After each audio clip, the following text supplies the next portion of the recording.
Apakah kita terlahir sebagai pengusaha? Banyak yang bilang saya ini tidak cocok sebagai pengusaha, tetapi saya sepertinya memang ditakdirkan sebagai karyawan. Kata mereka sambil menyebutkan bagaimana indahnya hidup sebagai karyawan, di mana memiliki pendapatan yang pasti dan jadwal kerja yang lebih teratur. Dalam hati saya bergumam, mungkin mereka ini tidak tahu bagaimana kondisi dunia sekarang, yang pada akhirnya itu juga berpengaruh pada nasib jutaan karyawan di dunia. Anda pasti sudah tahu berapa ribu karyawan yang diberhentikan oleh Shopee, Goto, dan Facebook di tahun 2022 yang lalu. Alih-alih mengiyakan celotukan mereka, saya mencoba mempelajari kembali sebenarnya secara DNA apakah kita dilahirkan sebagai pengusaha. Untuk menjawab pertanyaan ini, mari kita melihat perjalanan hidup manusia dari dulu hingga sekarang, dan saya mendapatkan bahwa ada perbedaan yang sangat mencolok dari masa ke masa.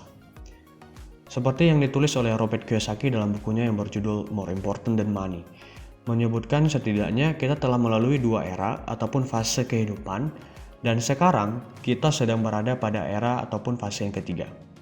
Di fase yang pertama, kita hidup di zaman agraria, di mana semua orang kebanyakan memiliki tanah.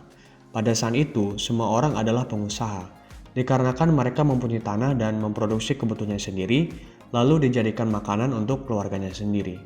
Nah, semua ini dilakukan secara mandiri, jikapun melibatkan orang lain itu hanya sekelompok kecil orang di lingkungannya saja. Lalu ketika memasuki fase yang kedua, yaitu era industri, tepatnya pada abad ke-15, manusia mulai berbondong-bondong menuju perkotaan dan meninggalkan tanahnya lalu menjadi karyawan. Nah, ketika masa inilah manusia berubah, di mana dulunya seorang pengusaha karena memiliki tanah dan memproduksi kebutuhannya sendiri, lalu menjadi karyawan pabrik di mana kebutuhannya tergantung pada produksi pabrik yang lainnya. Jadi kita bisa mengetahui bahwa dulunya DNA kita memang seorang pengusaha. Tetapi lambat laun, karena revolusi industri, manusia mulai didorong dan didesain untuk menjadi seorang karyawan. Dengan iming-iming gaji yang besar, kehidupan yang mewah, dan masih banyak lagi yang tak perlu saya sebutkan dalam video ini. Karena ini akan saya bahas dalam video selanjutnya tentang bagaimana dunia ini ditaklukkan oleh para The Grunge, sekelompok orang yang mengendalikan dunia tetapi jarang diekspos oleh media. Balik lagi ke masa revolusi industri.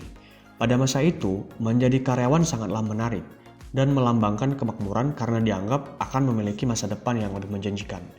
Kita bisa melihat kebanyakan orang yang lahir di tahun 1950-an sampai dengan 1960-an, mereka mendapatkan pekerjaan dengan mudah dan kebanyakan dari mereka juga memiliki penghasilan yang banyak dan juga memiliki jaminan hidup di masa tua berupa pesangon dan gaji pensiunan. Dan sebagiannya memiliki banyak aset produktif yang bisa menunjang kehidupan di hari tua. Tetapi hal ini tidak berlaku ketika memasuki era informasi, di mana banyaknya manusia mulai digantikan oleh robot. Banyaknya manusia digantikan oleh artificial intelligence ataupun kecerdasan buatan, di mana perusahaan-perusahaan melakukan efektivitas dengan mengurangi tenaga manusia dan menggantikannya dengan robot. Nah, kemunculan robot dengan artificial intelligence ataupun kecerdasan buatan ini membuat manusia tersisihkan dan pada akhirnya akan melahirkan banyak sekali pengangguran. Sehingga mau tidak mau, manusia harus mengambil langkah yang cerdas, yaitu dia harus kembali lagi menjadi pengusaha karena menjadi karyawan bukanlah satu jaminan kehidupan ataupun jaminan mereka bisa hidup lebih lama dan aman di masa tuanya. Walaupun saat ini sekolah terus melatih anak-anak muda untuk menjadi karyawan, tetapi kita harus menyadari bahwa masalahnya kita sekarang berada di era informasi dan teknologi, di mana ia akan menggantikan banyak sekali posisi pekerjaan yang dikerjakan oleh manusia.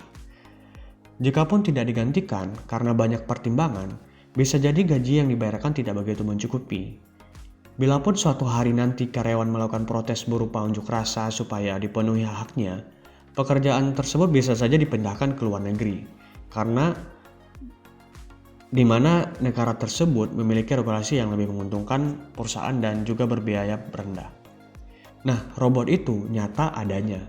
Sekarang di luar negeri seperti Amerika Serikat, beberapa toko sudah menggantikan karyawan dengan mesin kasir otomatis. Jadi menurut Robert Kiyosaki, gagasan bersekolah untuk mendapatkan pekerjaan yang aman adalah gagasan yang usang. Sehingga mau tidak mau, mulai dekade ini, kita harus berpikir jenis usaha apa yang bisa kita ciptakan. Walaupun kita sebenarnya sedang bekerja di perusahaan yang mumpuni, karena seperti yang saya katakan tadi bahwa Saat ini persaingan manusia bukan hanya antara manusia, tetapi sudah dengan robot, sehingga penggunaan manusia itu akan dikurangi dan kita harus mencari jalan keluar secepatnya.